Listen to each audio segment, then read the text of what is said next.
person I'm thrilled to talk with today moved from Detroit to LA to pursue a dream of acting. Through persistence and will, she never gave up. She is now in the #1 hit show, Never Have I Ever. This is Hanna Stein. Oh my God, that was gorgeous. I love that. So how are you? I'm good. It's been a crazy week. I mean, it's been a crazy time in general. Such an unknown world we're living in right now, it's kind of interesting to go through this experience during a pandemic because it's not the usual process, right? And but I feel like because we're in this situation, because we're in quarantine, it's reached so many more people. And I gotta say, one of the best things is getting messages from people from Europe, all around the world, just being like, watching this show was the first time I've laughed since this started. And like, that is just to everyone in the cast, to Mindy, to Ling, everyone, the crew, everyone that spent so much time creating this project. To hear that is just such a surreal feeling. It's like, wow, I'm doing something right. I'm doing it through my passion, and that is such a gift to give to other people. You know, like I'm not a doctor, I'm not on the front lines in that sense, but to give back in a way, to give someone laughter. And I think that is what entertainment is, though, right? Definitely. So it's a gift for sure. Yeah, it's that joy, and I can see just how you're talking, how it's just like, man, you're a part of something, but it's more than just being a part. It's like that love, the joy, and the laughing. But at 18, you made this decision to move from Detroit to LA. Like, where did that inspiration come from? I think for a long time, I always knew I wanted to work in entertainment. I really didn't want to be the cliche of moving to Hollywood and working as a cocktail server, even though I did. So I was the cliche. It's fine.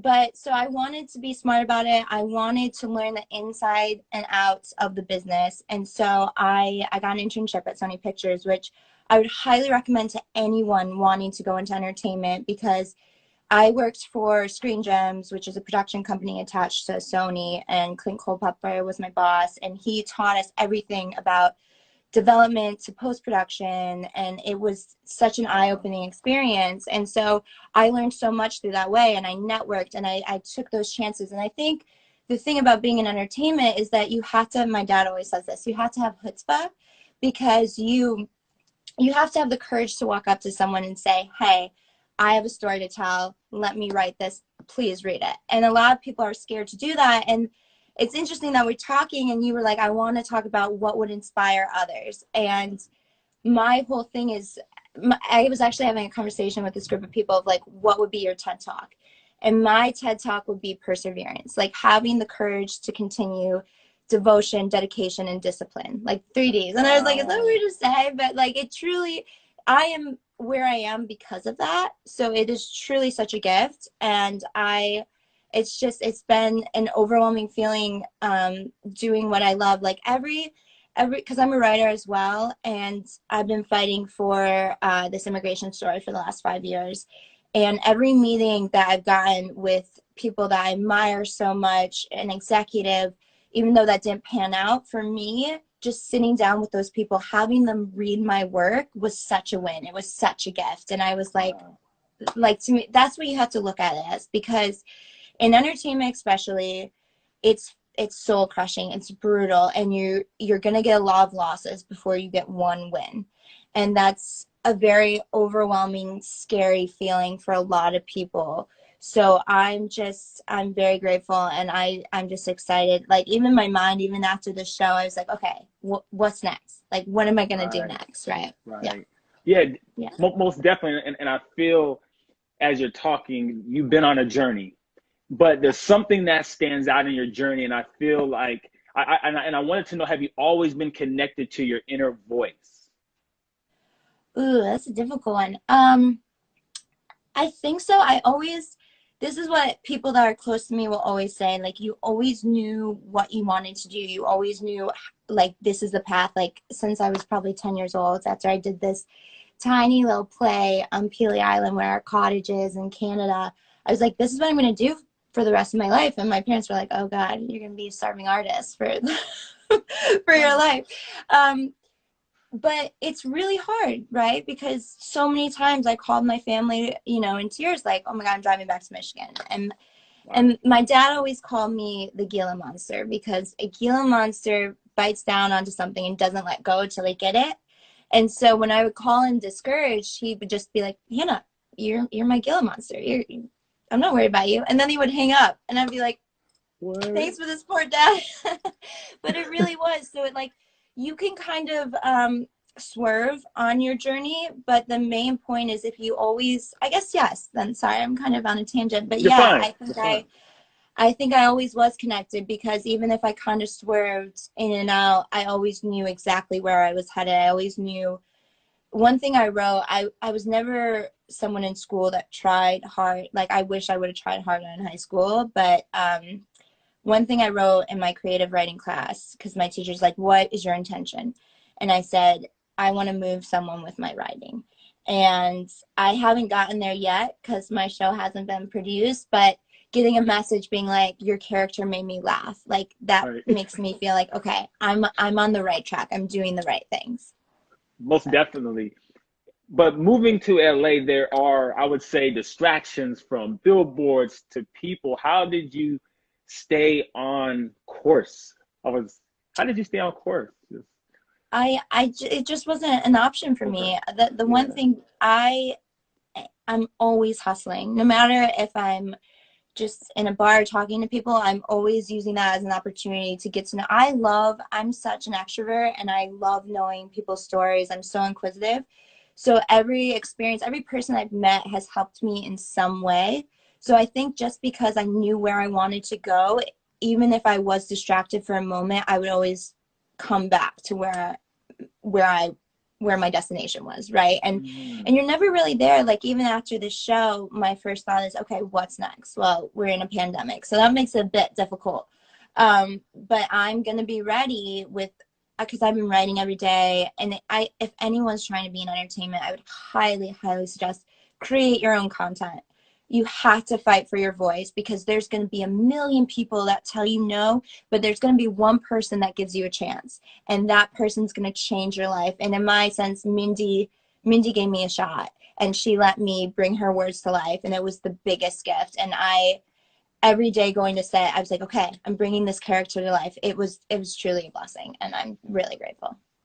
Yeah, because you, like you said before, you never gave up. And as you were speaking, it dawned on me, as we stay connected to our gifts, Yeah. mysterious and unexpected things happen. So, like, what type of synchronicities or things happen along your way before you got Never Have I Ever that kind of were like, oh, things are happening. This thing happened. I don't, it's hard to say looking back, but I think every little stepping stone, from doing a student film to doing a web series, like, it's interesting, this web series that I was in, Good Genes, which we pitched probably, what was that, 2017? The character I play, Skylar, is very similar to my character in Shira. And so it's like everything is building blocks to a new opportunity. So Lang Fisher, our other producer and co-creator of Never Have I Ever, uh, so my biggest episode is episode 6, and she pulls me aside and she's like, listen, this is such a special character to me. I have such a vision for it. And when we talked for a minute, I was like, okay, I got you. Like, I've actually played this character before. So Wow. I think every little building block takes you to the next step, and everything builds you. Like, so with the film I wrote, it actually made it to the quarterfinals of the Nickel Fellowship. And we got so many meetings Congrats. after that, and we turned it into an anthology series. But I wrote this script when I was 19. And if that had taken off when I was that age, I would not have been prepared for it. I wasn't ready for it. I didn't know as much as I do now. So I think you really, even though in that time frame I was so discouraged, because I was like, oh, why is this not happening for me? Like, I'm working so hard, I'm grinding, I'm doing everything right, but it's just not happening for me. And a lot of my friends too were getting cast. They would at least book something. And for me, I didn't book anything for 3 years. And so I was at the point before I booked the show, I was like, okay, maybe this is the universe saying to me, this isn't your path.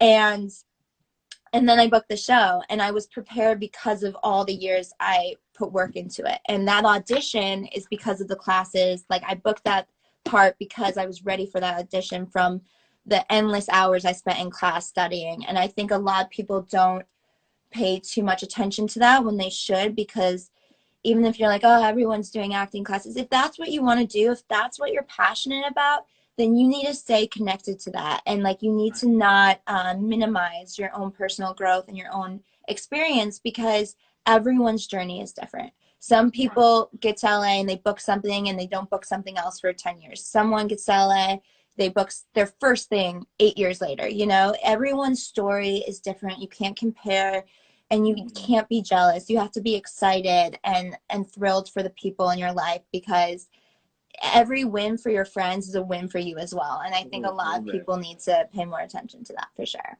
No, I love that, because we are sometimes often, you know, comparing or judging ourselves. We'll talk a little bit that later, but yeah. I definitely agree. And we have to be grateful for each other and like applaud your friends that win. And 100%, you gotta be each other's cheerleaders. Like, we are all in this fight together, and it's really, really hard. I mean, any industry, like, you're always looking for your next deal. You're always trying to meet your quota. It's the same principle in every industry. So you got to be each other's cheerleaders, because if you fill yourself with, you know, envy and jealousy, it's not going to get you to a positive place. And you're also just going to fall back down on yourself and feel awful in the end. And it's just, it's a lost cause for you if you do that. You know what I mean? And as I gotta say hi to my co-writer that I was just talking about. Ash just joined. I just was talking about good genes, so I'm so glad you're listening to this. Hey, Ash. Awesome. And as a new actress, when you moved to LA, I know there's probably a lot of roles that were coming. Hey, do this role, do this role. Was there ever a time where you had to turn down some roles? Well, I think this is people have a misunderstanding about Los Angeles. Because sorry, that's my dog. Got the dog. Because it doesn't. You have to get to LA. You have to establish yourself. You have to get an agent. I mean, you can go out and audition for student films and submit yourself, but to get the real auditions, to even really have a real pilot season, you have to do the rounds for a second. It really doesn't happen overnight, unless you are like, you know, a child star, because there's more opportunities in the sense for new faces. But for like, so I'm 25, so for my demographic, I'm playing mid-high school, that category is pretty full. So I really had to get my face into those casting offices before, you know, I was even let in, like, because there's probably 20,000 submissions for a role, right? And they probably bring in 10 people to read for them. So it's not just like you get to LA, you just start auditioning. You have to like do the time, you have to put in the work, you have to make those connections for people to refer you, to get a good team behind you, you know. Like even now I'm like just having a few call meetings with managers, because I don't have a manager, I just have an agent right now, and it's all referral based, to be honest, to get into those offices that's really going to move the needle for you. So pretty much all your roles, you never had to say, I don't want that, or that wasn't a good fit for me. You never kind of, I'm not at that point yet, but soon. I hope I get to that point where I'm like, okay, I'm not gonna do this. I have this other opportunity. I really want to I really want to be a multi-hyphenate. Someone I really look up to is Elizabeth Banks, because she directs, she writes, she acts. She's such a beautiful human. And that's something to aspire to. And I really want to move someone with my writing. Like that would really be the biggest gift for me as an artist, as a creator. You've been speaking so much about writing. It seems like you really enjoy writing. Like that's something like you want to. So you want to write features, movies, shows. I'm in the middle of a second feature right now. I've written one, and then that story we turned into an anthology series that we've been pitching around. But that piece is a historical closed-door politics series, so it's very difficult to get historical pieces off the ground. Like, it's not just like a snap of the fingers. You have to get a star showrunner attached. Like, I don't have enough clout to my name yet. And you really have to make something commercial first to get into those rooms. But I'm such an earnest writer that I'm like, I want to tell a very personal, honest story, and that's just what my writing, you know, evolves around. Well, you said it took you 3 years to book this huge show, Never Have I Ever. It actually took me five Oh, years. 5. Oh, Yeah. okay, that's 5 years, It was y'all. a minute. It did not happen. I just want to clarify because people think it 5 happens years. overnight. It does not happen overnight. If you have a Yeah. dream, this isn't funny, but like a lot of my friends who are artists, you know, a lot of people were like 2020, new decade, I'm gonna move to LA and like go Yep. for my dreams. And then it's like, oh, pandemic, back in my parents' basement. It's You know true. what I mean? So it really truly takes a minute for you to establish yourself and also just to get settled. Like I'm from Detroit, I'm from the Midwest. I moved out there by myself. My first year in LA, I lived in a 1 bedroom with 5 people, air mattress next to air mattress. Like my car was nicer than my apartment. And you have to go through that. I mean, some people are lucky enough that you know, they decide they want to do it later in life and they move out there with a nest egg. But I was broke, about to be 20, but I was like, this is what I want out of life. And I'm going to fight for my dream. And I think that's something that people don't take more seriously. Like, you have to fight for your dream because nobody else will.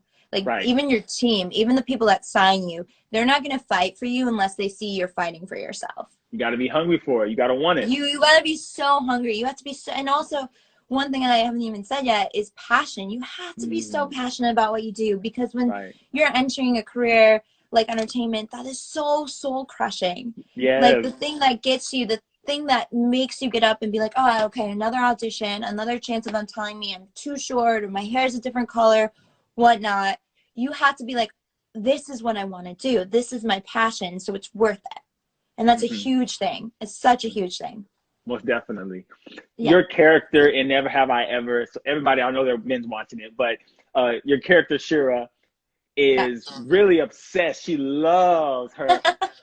She loves that. She loves that. I know. I didn't really need help training for those selfies. I actually know how to take a selfie. Right. But I wanted to say, you know, it's you know, social media can be used as tools, but then sometimes it can be used as us comparing ourselves. And I wanted to know, was in your life, was every time where you fell in the trap of comparing yourself to other people on social media? Oh, 100%. I'm so glad. So I'm 25. I'm so glad I had Instagram at the end of my senior year of high school, and thank God. I don't know how teenagers, middle schoolers do it because you know these people that are 13 look like they're 19 on Instagram, and that's such a scary thought. And to be honest, it's ironic because a lot of people have reached out and been like, "We love your characters so much." Right. I was such an outcast in high school. Wow. I always was different, and I wasn't a Shira in high school at all. I was the opposite. So to play her character, the one thing I would want to say to anyone who is such a fan is that to be in high school and be a little bit different it sucks. It sucks to be a little bit different because you're called out on that. And high school was a brutal experience for me, to be honest. And one thing that really stuck with me, my dad, who's my best friend, the coolest person I know, he wore a kilt to my sister's wedding, and we're not Scottish. And I was like, Dad, why aren't you just wearing, a suit? And he's like, everybody's wearing a suit. What's interesting about being ordinary? And that couldn't be more true because honestly, if you are different, if you are feeling like you're being an outcast, take that difference and thrive. Because that's honestly, because I was in that position in high school, it's made me able to get through, build that second skin you need to get through entertainment. Mm-hmm. And I can relate to that. I grew up actually in Alaska. And so I'm from Alaska. I'm a skateboarder. And back when I was in high school, middle school, elementary school, skateboarding wasn't the cool thing to do. So I was kind of like what you're saying, an outcast where you don't feel like you fit in. And then years later, somehow it's just like, now it's a cool thing, or now look what you're doing. Everybody's like, oh my goodness. But like you said, you started out, maybe not many people wanted to be your friend. And I'm sure a lot of people want to be your friend. And that's like a really overwhelming feeling right now, honestly. Yeah. Having like some people are like, you should feel so vindicated about that. And I was like, I don't feel it. It's a really weird, you think you would feel vindicated about it, but you don't. You feel it's a weird combination of feelings. And I actually reached out to some of the other cast members and talked to them about it. I was like, am I like something wrong with me? Like, am I the only one that kind of has these weird feelings, and they're like, no, I kind of like my ex-boyfriend's reaching out to me, like, thank you, next, like, what you mean to me. And I'm Ooh, like, okay, I feel normal, wow. you know, like, Yeah. it's a really weird thing, but I think if you're doing this for the right reasons, like, that's not why I got into this industry. So if you're doing this for the right reasons, that's really all that matters, you know. Right. You got to have a bigger purpose. It can't just be all about you or all about fame. It has to be something Yeah, bigger. it's a bigger picture. Anyone that works in entertainment, like, I have friends that are agents, and them making that deal happen, them making packaging a movie that brings so much joy to people, that is such a gift, because you're making a difference in someone's life, and Right. that's so incredibly special. And that's why, and especially in this time where we are stuck at home, and there's a lot of dependency on Netflix, on these digital platforms that are streaming this content, you have to take advantage of that. And like, these are the little escapes we have from isolation. So it truly, truly is a gift. Right. Well, I want to switch up gears a little bit. I wanted to know, what was your favorite behind the scene moment shooting Never Have I Ever? There's a scene we shot in episode 8, and I I was really drunk. I say this one line, and our director was like, okay, we need you to like run over being drunk. And I had to do that. It was like a spectrum of like what level of drunk I should be. And like half the time I was running over too tipsy. And it just was like such a fun Oh scene. And my everyone God. was laughing and like having Oh, so much fun. Like, I remember I was on the other side and I had to run in heel. I'm always the girl at the bar in sneakers. Like, I don't wear heels. oh, Like, I can't do it. My feet hurt too much. And that's actually funny, because the character that plays Marcus, Dana, he was one of my closest friends on the set. He like would have to like carry me around set because I couldn't walk. oh And my God. so there's this one take Crazy. where I was on the other side, and you just see me like running, hustling to get to my mark, and we just like all had so much fun with that scene. It's when she like falls in the pool, and like everyone just was Okay. having so much fun. Yeah, So yeah, yeah. Okay, I remember that honestly, scene. Yeah. yeah, it Okay. honestly is just like getting along so well with such amazing castmates. And I'm just so happy for everyone. Like, everyone has had Yeah. such a beautiful experience. So Oh, super happy for everyone. right. Well, I want to take a little bit now to acknowledge everybody who is tuning in, watching. Thank you so much for Yeah. just listening in on Hannah's story. And I want to get some questions. I'm sure they have some questions for you. I've been Yes. saying a Ask us lot, questions. but do you have any questions for Hannah? Let's see. I'm gonna scroll and see if I see anything. I know there was already Yes. Ask me somebody. Oh, anything. somebody want to know. Do you really have an iPhone 6 in real life? Somebody said that. I Oh, don't I know. have the iPhone X. iPhone X. So see, there you I'm go. bougie. Right? No, but I mean, I had to upgrade, so I had an iPhone 6 before too. Let's That's see, such, I didn't any even know that phone. I didn't pay attention. I love how people like notice those details. Like, I right, was like, I didn't know what phone. right. Let's see if we got any questions here. Let me know if you see any. I'm scrolling When is through. season 2 coming? Hopefully, we're in a pandemic, so we haven't gotten any word on season 2. But keep watching, keep posting about it, because the more you guys post, the more of a chance that season 2 will happen. So. Perfect. Let's see if there's any others. I just want to acknowledge them because without them, it's like really there's nothing. Yeah, ask us So questions. we are so thankful you guys are all tuning in. I'm still scrolling. I haven't seen any questions yet. I agree. Every expense. Let me see here. Let's see. Oh, I love And then we'll India. also. Uh, she said house. Okay. I Let me do read read it. my DMs. I try to read all of them. I love if I've been trying to give shout outs. I really appreciate people's friends that reach out and are like, we loved your character. Like, will you give our friend like a birthday shout out? I really try to send them personal videos, because I truly love the support and the fan love. So 100%. Yes, I will read your DMs if you DM me. That's good because a lot of people don't read them, so that is really But really I mean, the nice. show, So like the fan, it doesn't happen without them. So there's right. such, I just want the fans to know there's such a huge part of this. So they should Yeah. get some love too. She said, if Natalia, if you could be any other character on the show, who would it be? Ooh, ooh. I mean, I think everyone was cast so perfectly. Right, right. Um, Everyone did such a great job. I mean, I love Davy's character. Like, she's incredible. I almost wish I could be like a nerdy rival that's like best friends with Ben. Like, cause Oh, Jaren like plays the like such incredible rival, but I love that smart know-it-all attitude. So I guess I would play like a girl version of Ben if I could, which is ironic because my character is like dating him. But yeah, right. that's probably what I do. Hmm. Yeah. All right. Well, we're gonna move on here, and then at the end we can ask in a little bit more questions. Yeah, send in your So questions and I'll try to yes. answer your DMs if you guys have DM'd me. Hmm. So many people might not know that you're an actress, you're a writer, you're probably gonna be a director in the future as well. Oh, but hopefully, yeah. I hope I but get you're to that point.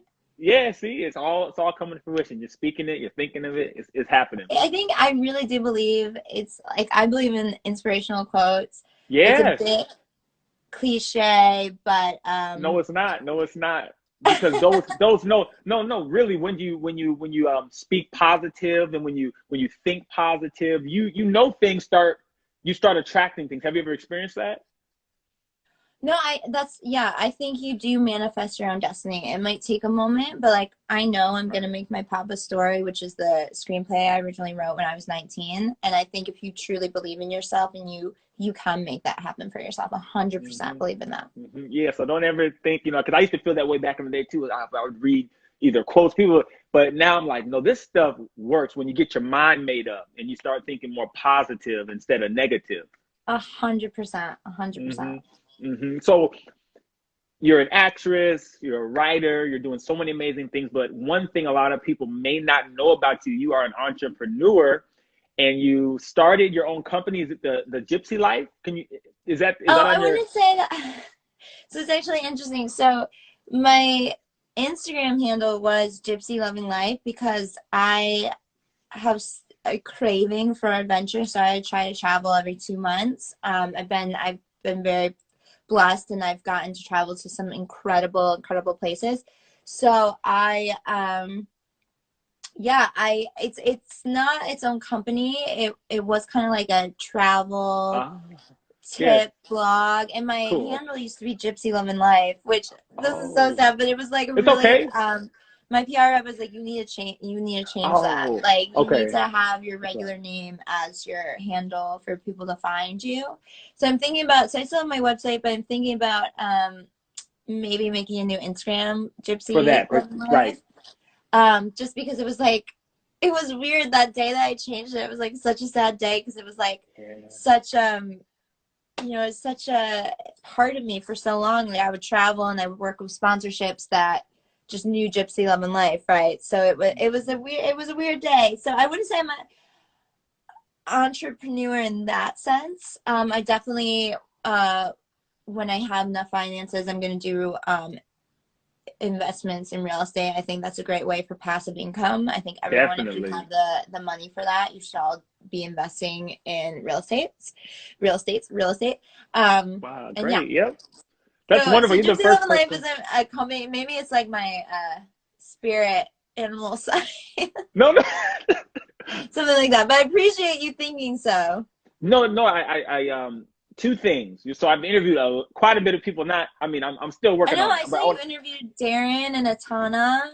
yeah, How was yeah. that? Oh, They're oh, all great people. all great people. But I just wanted to say that was great what you just said about just investing in real estate, just to kind of put that out there for people that are listening in, because a lot of times we're not thinking of all that stuff, but in the future, it's like, man, you could possibly retire when you're 40 years old or something if you have enough investments. Who knows? Oh, a So, thousand percent, 1,000%.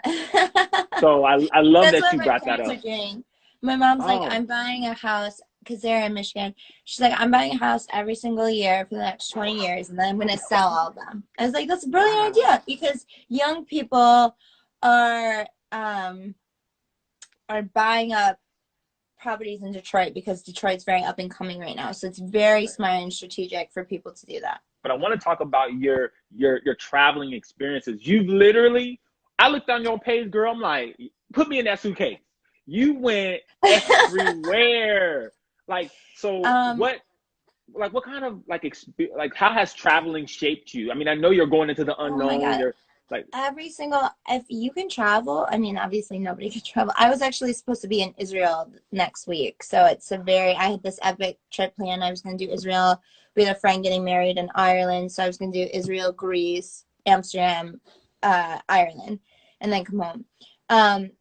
And every single trip I've taken has been such a shift in my perspective. And especially when every casting director will tell you, you need to have a passion for something else, because just you're going to get knocked down in this industry, and you need to be passionate about something else to get you through those days that you're like, why am I in this industry again? So that's why I love traveling, because you go to all these incredible, beautiful places, and it's mind-blowing. It truly is. And so my favorite place, though, have you been to Iceland? I've seen you in Iceland on an airplane. You were seeing some Yeah, glaciers. shout out to any people from Iceland that are following me. I love your country. Iceland is like being on a different planet every single day. It was the most incredible, and I had just gone through a breakup when I went to Iceland. So it was like really a transformative time for me, and I would just highly recommend it. And just that's it in general, you know. So you just had this feeling when you went there, like, I have to come back. It was something that was just, I know that feeling where you go and it's like, wow. Yeah, every Wow. place I've been, like, and also Bali, everyone says this, and you're like, oh, it's just like overused or a place that just tourists go. But truly, when you land in Bali, there is this energy that is contagious. It's so contagious, and you're just like, what? Where am I? Like, you Yeah. just feel it walking around in the streets, the people, the energy, and it's a breath of fresh air, truly. Right. The smells and the flowers or whatever that Smell may be. everything about it. Yes, Oh yes. my goodness. Well, my girlfriend has been now. I really have to go since you mentioned it. You said there's something in the air. So, and I know people who are listening now are going to think, I'm going to Google Bali. I'm going to see. Everyone, I know, I wish more people were on this to hear this, but like everyone should go to Yeah. Bali. Yeah. Well, Everyone. It's my favorite. Yes, it is beautiful. It's one of my favorites. well, lastly, from all the experiences, from all the experiences that you've had over your life, what would you say the best advice that you've ever received? Enjoy the process. Very powerful executive and producer told me that. And you need to enjoy the failures. You need to enjoy the success. And I think for me, it wasn't about that I wanted to succeed. It was that I refused to fail. And I think I'm really learning now that it is the process that's the rewarding part, like not the end goal. I mean, it's amazing that this show has been so successful, but that's not the win for me personally. For me, it was just being able to touch so many people that would have never seen my face beforehand, or never like have had that laughter from the show. Being part of a show that brought so many people laughter is such a win for me. Like, it's an honor. And like the people that have DM'd me and have been so excited about it, and just working with such an incredible cast, I'm incredibly grateful. I can tell you're grateful how you're talking, and I love how you said it's about the process, because sometimes we want things now, and a lot of times we're not ready. We need to go through the steps and the rejection 100%. and everything that goes, because it's actually it builds our character. And so maybe that's why 1,000%. you become so grateful. You're humble. You're like, I worked my tail off for this. If it all just happened at once, people would be very cocky, and they wouldn't have Yeah. an understanding. Like, I wouldn't have an understanding of how hard it was if it just came so easily. So I'm grateful that it took that long. Like, I'm so incredibly grateful. Well, we're so grateful for you to even have the part, and to just be so down to earth, so humbling, and be I like, would love for you to post this out there, because if I could yeah. say anything to anyone, perseverance. One word. Easy, simple, and very, very important. Right. You got to have perseverance. You have to have the drive, because a lot of people, sometimes they don't even believe in you. They don't believe that you can do it. And you have to almost say, I believe in myself. Right. 100%. 100%. So let's see if there's any, somebody says, what was, I think you kind of mentioned, what was it like working with from Susie X Vibes? Hey, What was it Susie. like? Oh, you know her too? Oh, No, I just uh, wanted to say hi. oh, that's nice. You sound like you knew her. You You gotta said, give oh, some love to the fans. yes. Hi, Um, Susie.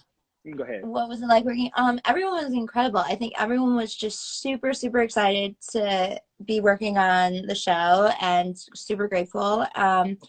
I was closest with Atana, who played Zoe, because I mean, practically all our scenes were together, and we shared our trailers are next to each other, so we just opened the doors and hung out the entire time. And then also Dana, a lot of the supporting cast were really tight because we had a lot of the same scenes.